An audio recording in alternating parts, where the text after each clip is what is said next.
आप सभी का जैन टॉक्स के 72nd सेशन के अंदर स्वागत है। मैं हूं नील और आज मेरे साथ पैनल के ऊपर प्रोफेसर पंकज जैन हैं। साथ ही साथ जैन दर्शन की तलस्पर्शी विदुषी मिस संगीता शाह और हमारे आज के मॉडरेटर प्रणव शाह हैं। आज हम एक बहुत ही रोचक विषय के ऊपर बात करने वाले हैं। हमारा आज का पहला विषय जैनिज्म एंड इकोलॉजी के ऊपर रहेगा और दूसरे विषय में हम इलेक्ट्रोमैग्नेटिक वेव्स जो रेडिएशन होते हैं उसके कारण कैसे वायलेंस होता है जैनिज्म के पर्सपेक्टिव से, सो उसके बारे में जानेंगे। तो मैं स्वागत करता हूं आप सभी का जैन टॉक्स के 72nd वेबिनार में। और आज हमारे दोनों सेशंस का मॉडरेट करेंगे mister Pranav Kothari.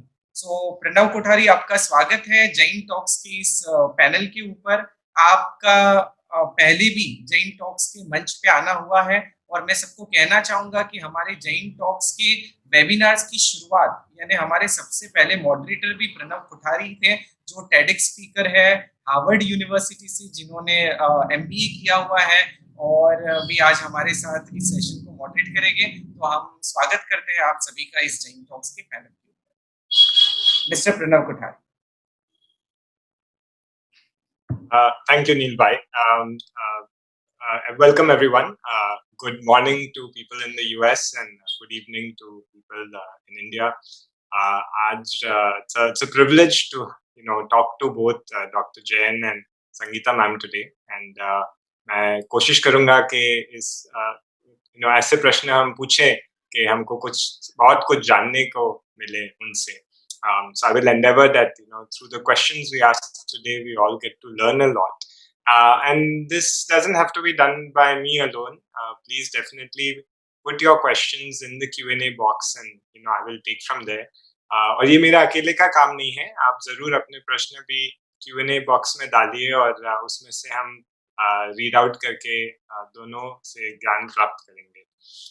So first of all, Dr. Jain, very interesting. He is originally from Rajasthan. Rajasthan, mein he has gone to all the districts and he has also actually visited all the states of India.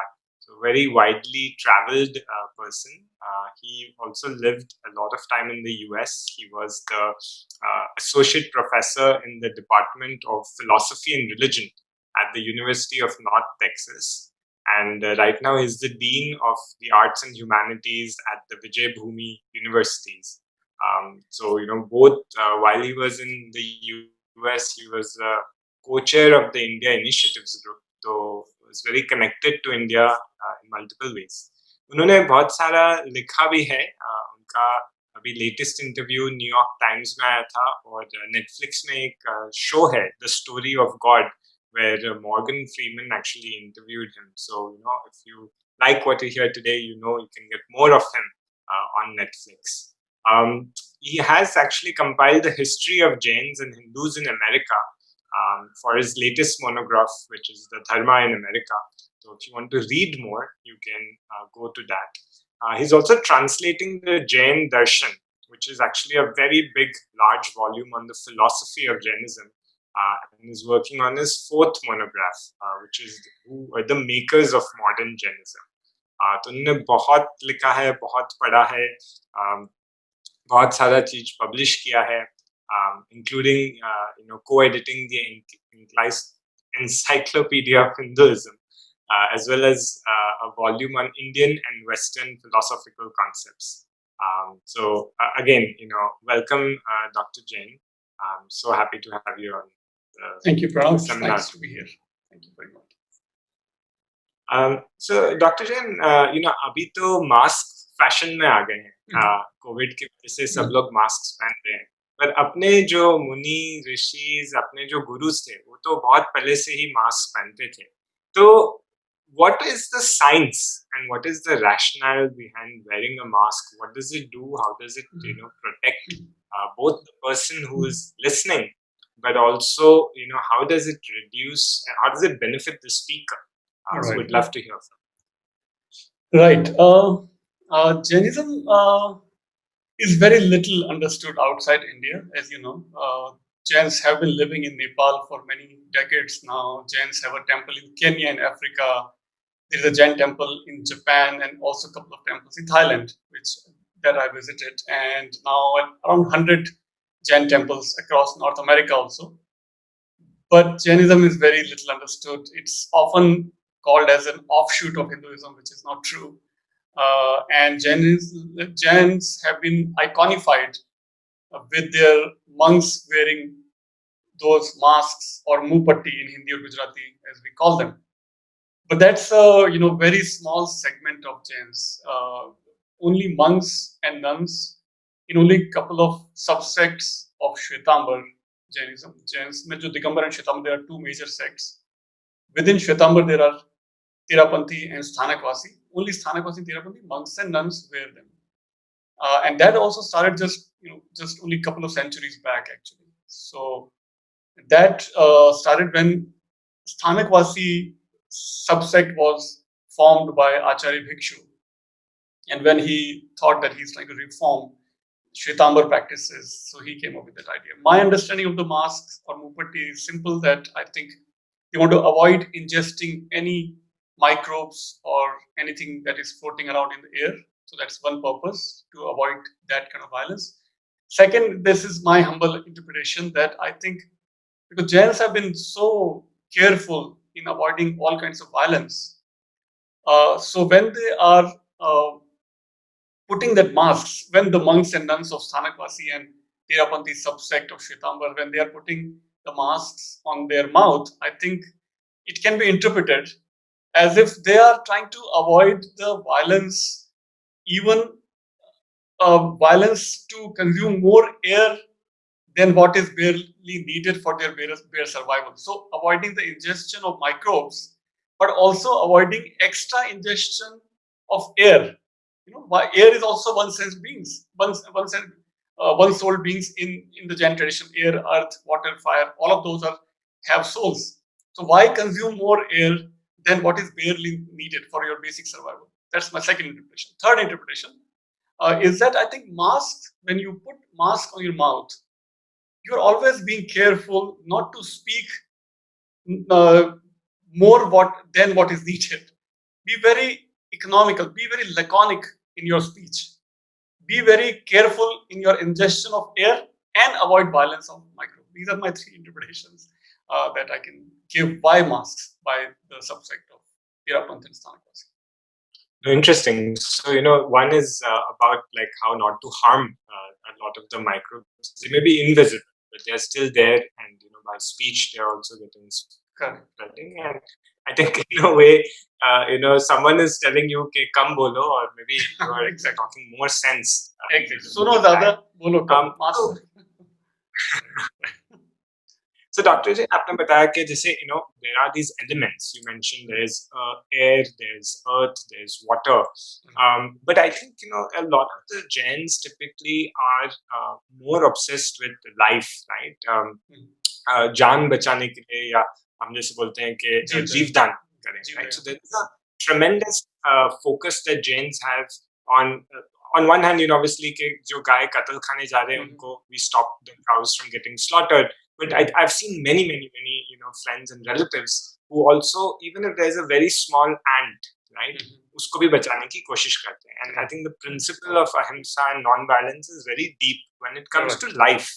But there is so much other forms of violence that we unintentionally do. Like we have Jains who are in the construction business, Jains who are supporting the mining industry through diamonds or chemicals, right? And those things are also hurting the earth, air, water.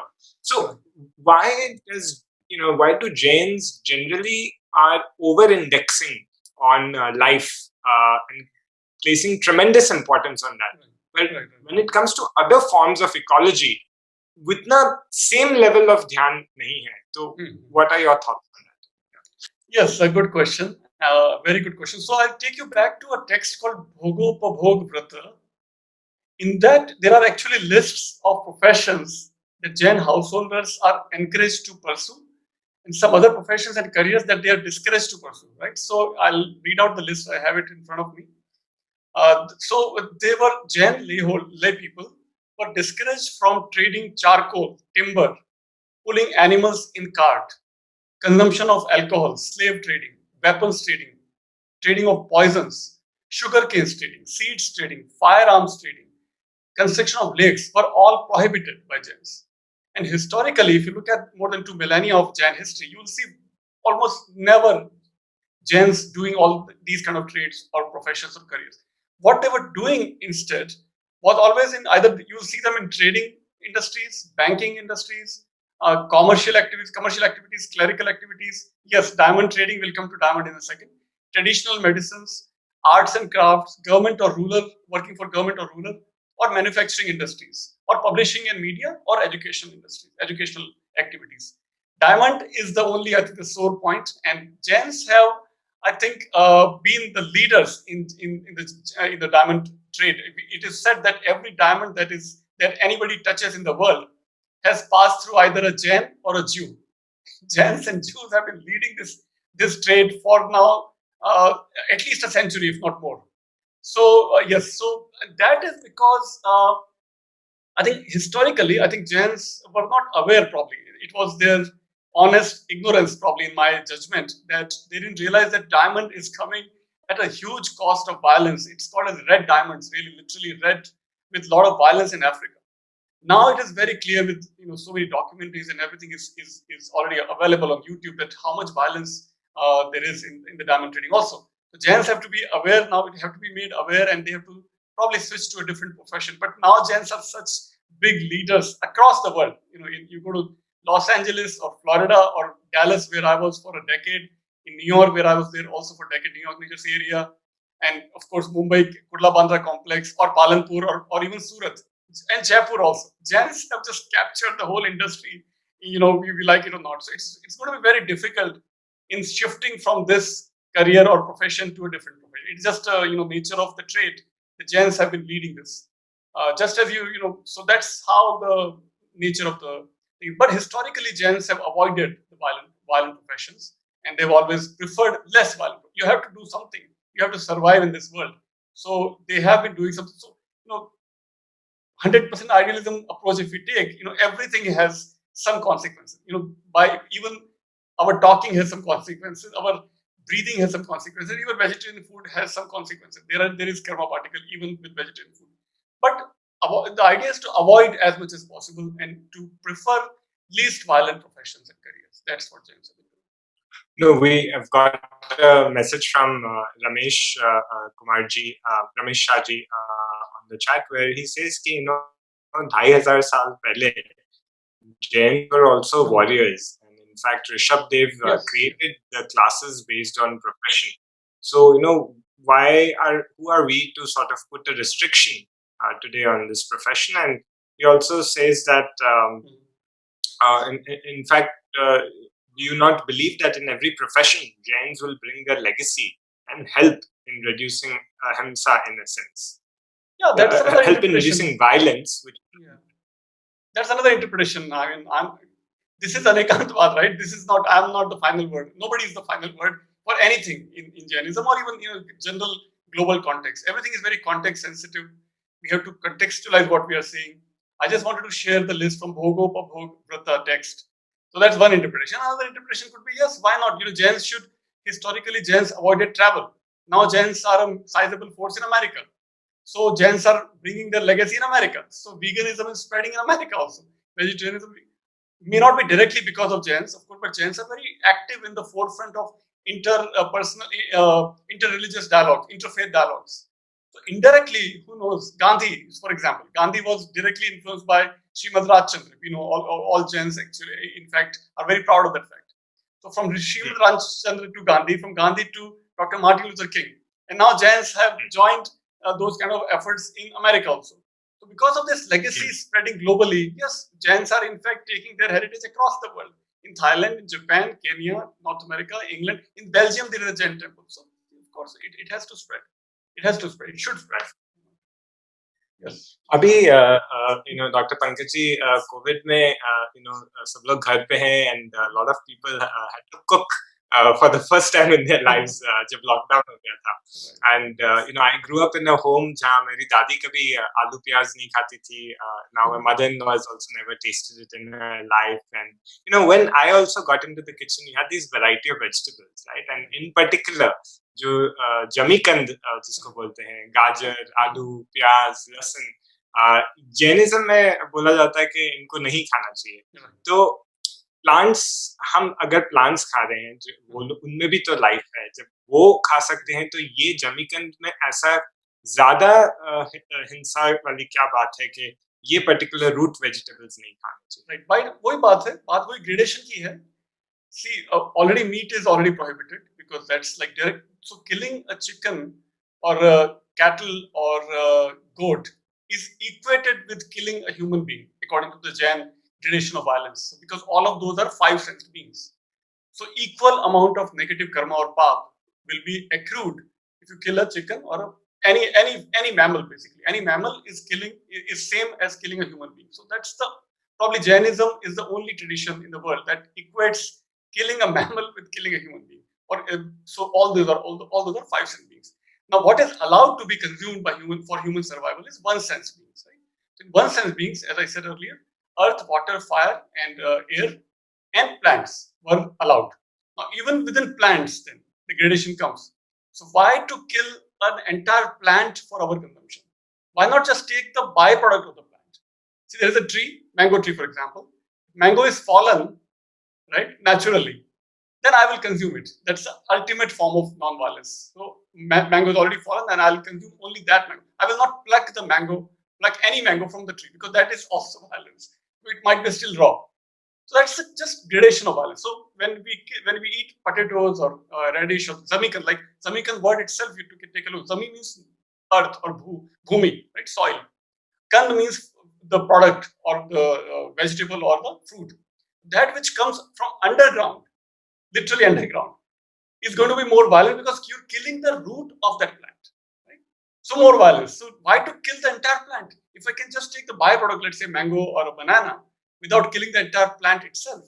So I'm just again choosing the least resistance path, least violent path. That's again the gradation. And by the way, my grandmother was like your grandmother, and she never tasted even cauliflower, or of course all of those zamikans were always prohibited. So it has been running in our tradition for millennia now, that even roots and stem were avoided for centuries and centuries. Just a gradation of violence.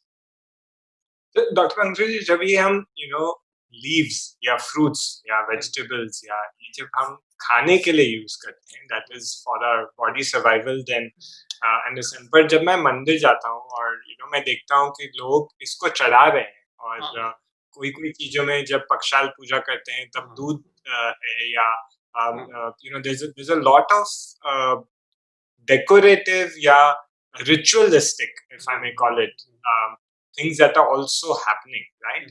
And in one sense, there is this affinity कि भगवान को चढ़ा रहे हैं, we are making this offering to the God. But on the other side, in a way that we are also, harming some of these things. So how should one think about this? ये अगर debate मन में आता है, तो इसके बारे में कैसे सोचना चाहिए? Right.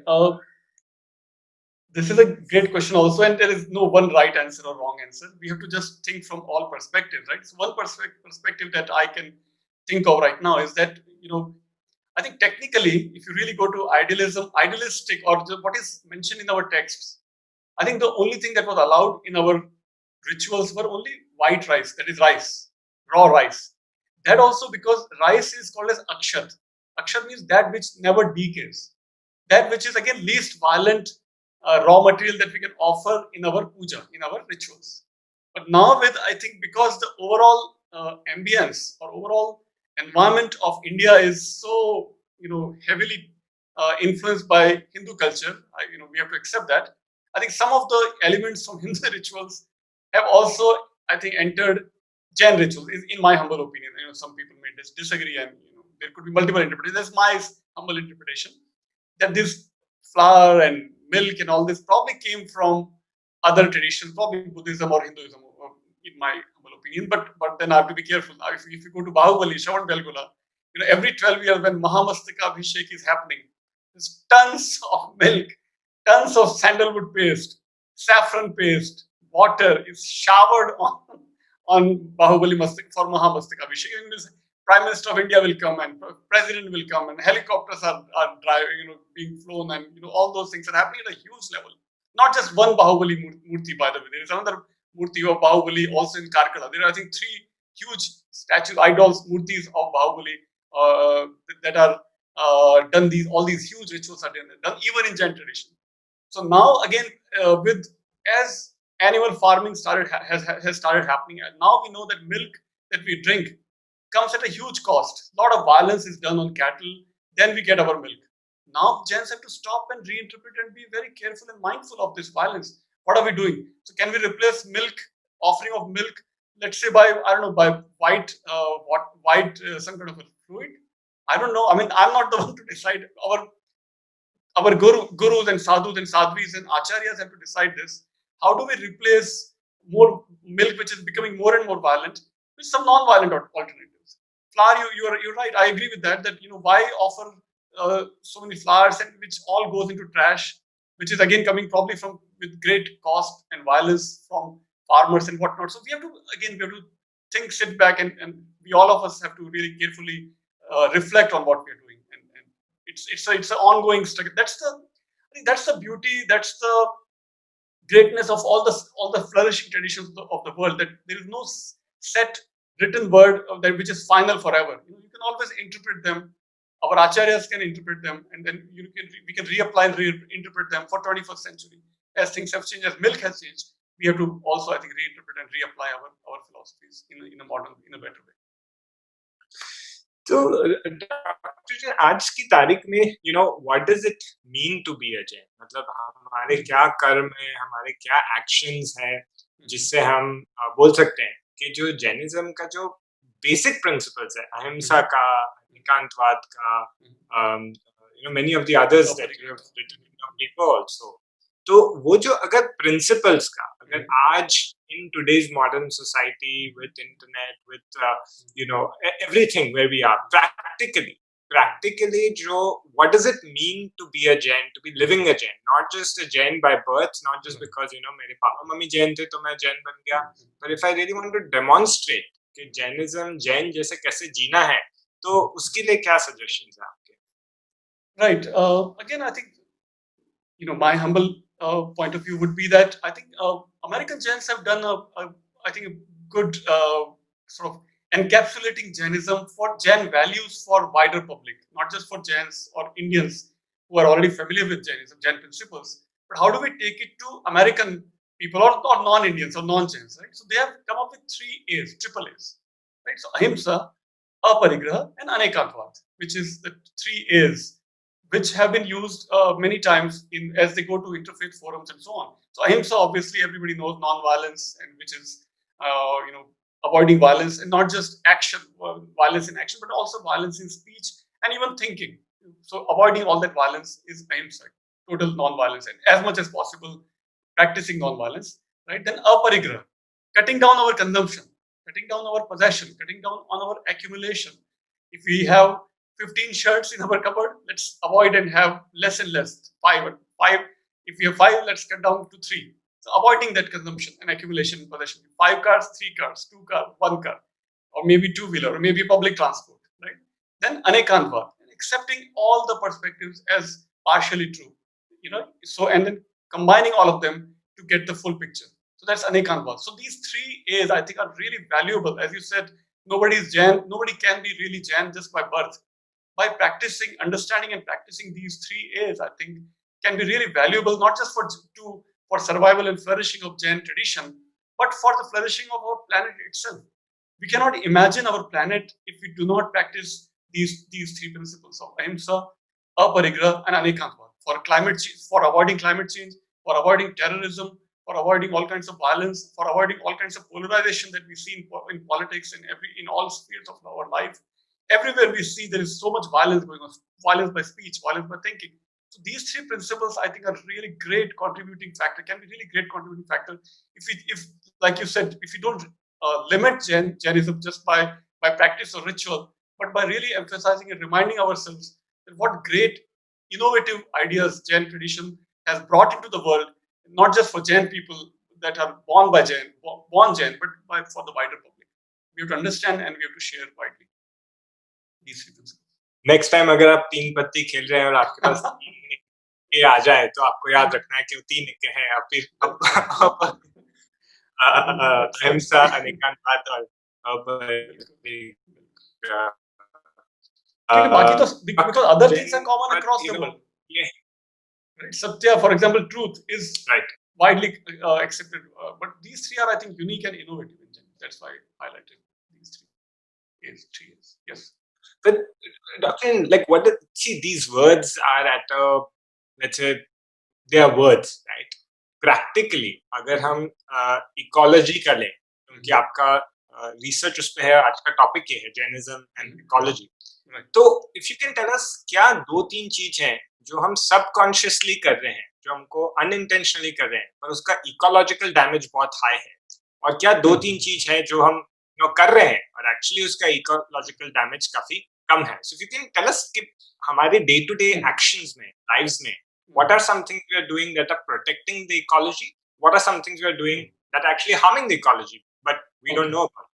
Yes, good question. Very nice question. I think what we are doing right already is that despite all the environmental problems that we have across India, right? We see pollution, we see river pollution, urbanization, loss of forests, loss of biodiversity, and on and on. We can go on and on. Those are all negatives, right? But that's mostly because of the booming, exploding population and exploding pollution, exploding plastics, which has been really bad, fortunately banned across India in many cities. But many things are still problematic across India. But what are positive about India's society is that our consumption of meat is still very low, very, very less. That's one good thing. So that keeps our carbon footprint less than China, Brazil, and of course less than America or many European nations. So because of our already vegetarian-based lifestyle, those who call themselves non-vegetarians, non-Jains who are calling themselves non-vegetarians, even they cannot avoid lentils and wheat and rice. They will take some meat-based dish maybe, but that would be maybe once a week or maybe twice a week. But main staple diet would even there, as long as you're Indian across anywhere in India you're living, or even outside India you're living, your diet is coming from lentils, rice, or wheat. Like it or not, yes, you might take some meat dish here or there, but mostly, for the most part, our staple diet doesn't matter south, north, east, west, wherever you are coming from in India, your staple diet is mostly coming from vegetarian food items. That keeps our carbon footprint much lower than major economies of the world, including China, Brazil, or other European or American nations, as I mentioned. So that's one good thing we are already doing. What we are not doing so far, especially I think Jains living outside India, for example, US or European countries, or even in India, what we are not realizing, I think, so far, is that our dairy products are also, unfortunately, no longer non-violent, as we already touched upon. So we have to be, and I have to be also carefully reminded, and we have to change our habits to avoid dairy products. The problem is, I think, in India especially, the alternatives are still not widely available. In US or other nations now, non-dairy based milk and butter and yogurt are already now available. Even not so widely, but they're slowly coming up in some parts of America, probably in California or Oregon, progressive states, less so in Texas. So that we have to raise awareness. But our next generation in America, they have set up websites and blogs such as veganjains.com, jainvegans.org, or vice versa.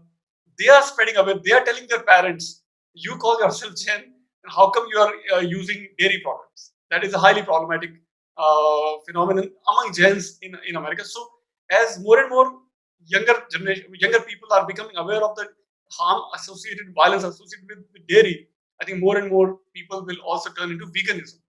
That would be the ultimate, I think, most non-violent way of living our tradition of Jainism across the world, in India and across the world. So I told you both positive and negative.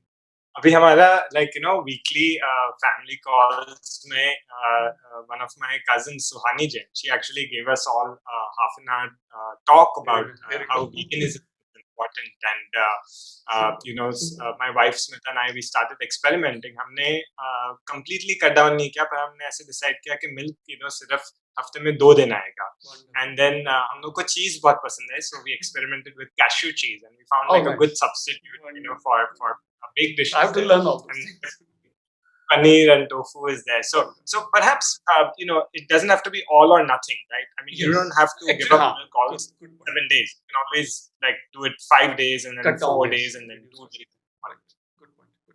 And good thing, if I may add, there are 4 or 5 prominent monks and nuns, Jain monks and nuns, who are really pushing for veganism. I think Labdhi Sagar is one of the most prominent Jain monks. On YouTube, you can watch his Gujarati lectures. He is very passionately spreading veganism. Yeah, I want to add.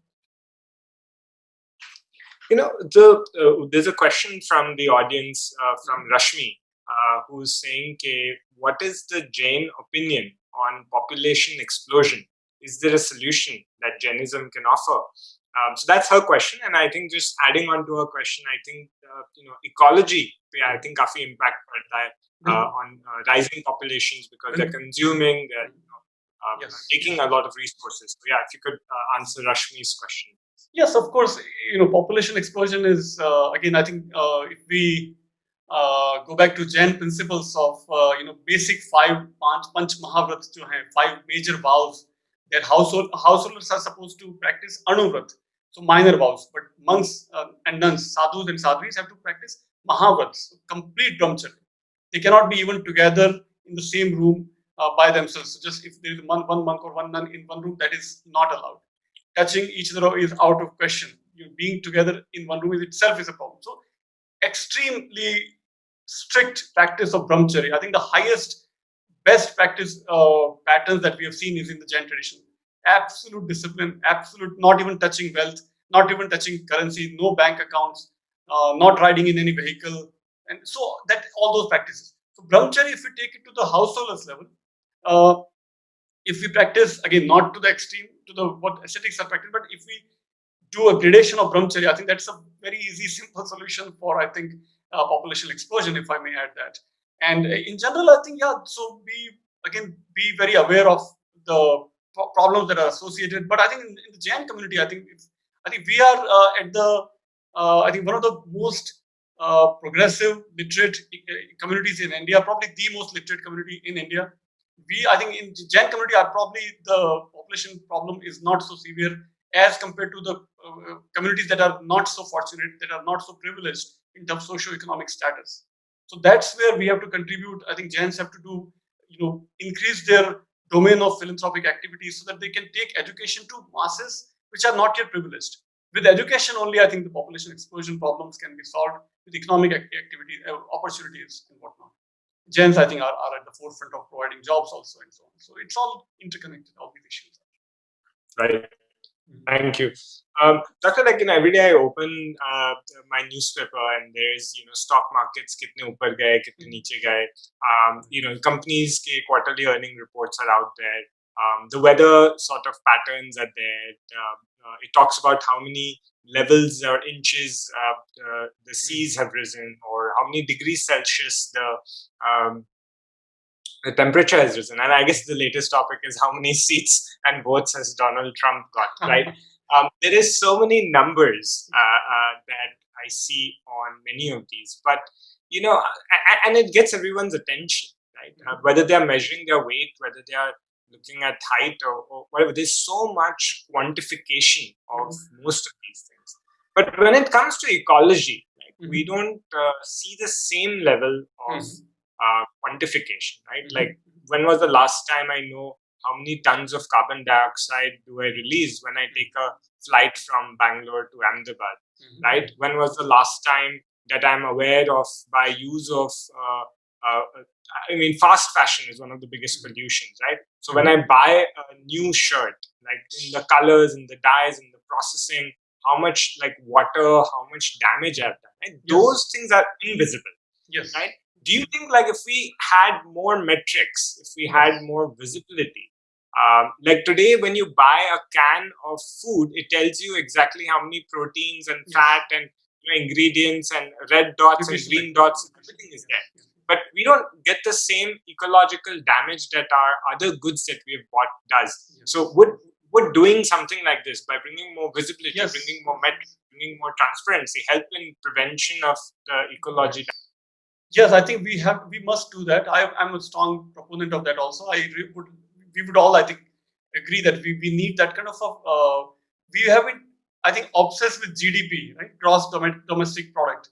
What we now need is gross environmental product or gross nature product. There are people already who have, I think, state of Uttarakhand in India have already started pushing for GEP or GNP, in which we count how many forests we have saved, how many forests we have grown, how many rivers we have kept clean, how many mountains we have kept green, and so on. And so how much air we have kept clean, like you also alluded to.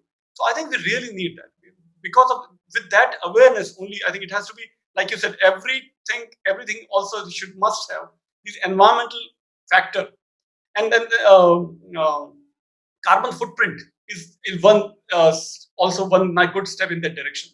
So carbon footprint of the entire country, of an entire human being, every day, how much carbon footprint we have created. And again, so far we have been, I think, on the lower side, because our per capita carbon footprint is still lower than other countries because of our obsession with vegetarian food, or our obsession with public transport, which is very good. Our houses still do not have central AC or central heater or dishwashers that are by default across Euro America. Because our consumption is still very less, our carbon footprint is still very less. But as we keep copying what America and Europe have been doing for centuries, what wrong they've been doing, if we start following those, our carbon footprint will also go up. So with that awareness of quantification, I think especially our younger generation have to take the lead and quantify all these things, and put a label on all the products that we use. I think that can go really a long step to raise awareness and be very careful, very aware of these carbon footprint that we're leaving by our consumption. Yeah, and Bhutan as a country also measures GNH, which is gross national happiness. And we have a variety of metrics on, including environment as part of that. I know that certain states in India, like Sikkim, are pushing for organic. I remember when I crossed the border over from West Bengal, there were these signs, that organic food, no plastics, I think, has become a big thing in many of the Himalayan states. So I think there is rising awareness, but it's just like, it's a number that doesn't come at the front page of a newspaper. It doesn't hit you in the face as much as some of the others do. Dr. Pankaj, we have another question from the audience, stemmed from Sunil. And his question is, what would you ascribe as the biggest reason for the decline of Jainism, as measured by the number of followers? 2,500 years ago, Jainism was a primary religion of the subcontinent, but today less than 1% of the India's population are Jains. So Sunil has asked you this question. Right. All right. Now it's a very academic question. I have to go back. We all have to go back 2,500 years ago. So Jainism and Buddhism became sort of primary, very sort of, it was the entire age is actually called as an axis age, where Buddha and Mahavir and Lao Tzu, Confucius, Zoroaster, Socrates, and Moses, almost 100 years here, 100 or 200 years here or there, if you do plus or minus. That was the age when the entire Euro-American region of the world was having these revolutionary figures, epoch-making figures, those who created new eras, those who started new calendars. We have Mahavir calendar because of Mahavir. And Buddha started Buddhism, and Zoroastrianism based on Zoroaster in ancient Persia, and Socrates in Greece, and Moses in the Jewish world.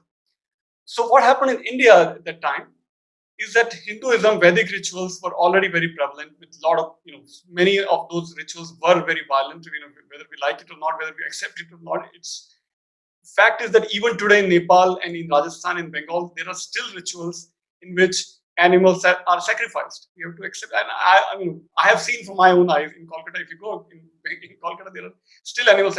So all those sacrifices, which were very, very mass, everywhere that must be happening. Because of the influence of Buddha and Mahavir, those sacrifices are significantly down now, right? Across India. You see almost nowhere those animals. some places like Rajasthan and Bengal I mentioned. Rajasthan is my home state, so I'm sharing what is happening in some parts of Rajasthan, not everywhere. It's very rare. So even though Buddhism and Jainism are not so popular across India now, but their influence has changed the shape of India. I think has changed the way people are doing rituals. So people are doing rituals. What people are eating every day is all, in my humble opinion, I think a huge contribution from Jainism and Buddhism. Number one. Number two, one of the most senior, or the most senior Jain practicing scholar in the world, in North America at least, is Professor Padmanabh Jaini. He's still almost at the age of 90. He has retired from UC Berkeley. He wrote an amazing paper, research paper, an article, in which he has compared the survival of Jainism in India with disappearance of Buddhism from India. Buddhism had to leave India almost and go to Tibet. From Tibet, it went to China, and then down south in Sri Lanka and Thailand, Laos, and Cambodia, and so on, and China to Japan. But Buddhism in India pretty much disappeared until Dr. Baba Sahib Ambedkar came and he brought Buddhism back, which is called as Neo-Buddhism. Jainism has a really interesting and different history. Jainism did not disappear; it survived, although in very less number. But it didn't have to leave India. It continued to flourish within India because of this very interesting kind of deal making in some settings. For example, Jains, you will see Jains monks going to Muhammad bin Tughlaq's darbar in Delhi. Jains going to Akbar's darbar in Delhi, Jahangir's darbar in Delhi, and convincing them to also adopt non-violence and cut down on the meat consumption. Jains have been very, at the forefront. Chandragupta Maurya's grandfather and grandson both adopted Jainism. Ashoka's grandfather and grandson adopted Jainism. So, because of the Jain influence on the kings of the Mauryan Empire or the Mughal Empire and so on, and even in present day, Jains are at the forefront for spreading, spread of vegetarianism, for example. Because of this Jains coexistence and insistence on their moral principles without diluting their moral principles, I think Jainism has survived and flourished in India, although in very less number, yes. But now Jains are spreading across the world. They are making their presence felt wherever they are. So I can go on and on, but I think in the interest of time, I don't know how much time we have. Yeah, I think great answer. I think what I take away from it is that it doesn't matter what is the religion ka name that you write on the census of India, right? I mean, that number may be 1%. But if the core principles of Jainism, which is on ahimsa, on not eating meats, on any of those, if those spread, how does it matter whether or not, what that person identifies it? Essentially, is that person, he or she, doing all the principles that Jainism embodies? And maybe that is a measure of checking how fast and far has Jainism spread. Dr. Pankaj, this is the last question for you today before we move to Sangeeta ma'am. It's a question that's come from an anonymous attendee, but I thought it's very relevant because you are a professor. So this is the question. Should one consider a career in Jain teachings, but it's also said that dharma studies should not be charged? So the question is, if we go back and see, then dharma studies should not be charged. But should one Jain consider a career in Jain teachings? If that's the last question for you. Yes. Again, Jains have done marvelous job in North America. Jains have set up more than a dozen academic professorships and chairs across North America. So I really invite all of you youngsters listening, stop thinking of stock markets and Mercedes-Benz and huge mansions. Think of spreading or practicing Jain values academically, spreading not as a missionary, but understanding them, writing research papers on them, writing research books on them, and writing academic, really high quality research papers and books. That would be the ultimate service to Jain tradition, and to take these values, not the religion as such, but Jain values, like we discussed in the beginning, to take these values academically and help make this planet better. Health of the planet is in danger. Health of all of us is in danger. And I think Jain values have a long way to not just survive, but to flourish, to keep this planet flourishing, green and clean. I think Jain values have a great way to go. And academic career is the way to do it. Not just in North America, here also, all the major universities should have these chairs, professorships, not to spread religion, but to spread these values, which can be applied to a wider context. So, great question, and yes, we must do this. Younger generation has to do it. Thank you, Dr. Pankaj. You have told us what to spread, definitely not the coronavirus, but a lot of the principles of Jain teachings. It was such a pleasure speaking to you.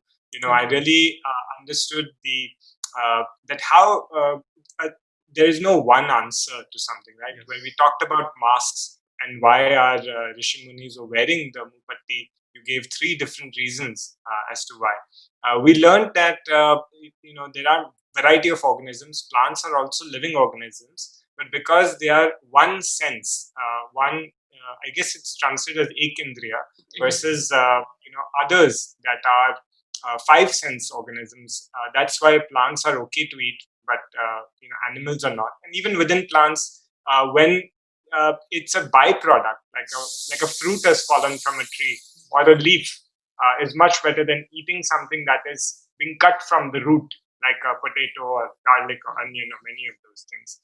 We talked about how Jains have been doing businesses that have largely been non-violent, but there's always scope to improve on that. And as long as one is mindful of the work that they are doing and finds ways to mitigate that would be good. We learned that, I think dairy itself is now a lot under the radar. So even while you are vegetarian, there's a chance to be a vegetarian plus by moving to vegan, given that the source of milk products itself causes a lot of emotional as well as other forms of violence to the mother that is the milk is coming from. And we essentially also agreed that if by bringing more quantification on the forms that are important for us to track in ecology, there's a chance that visibility itself will help reduce the harm. So thank you so much for all your wisdom that you have very articulately bestowed in the last Great 50 summary, minutes. excellent summary. Thank you.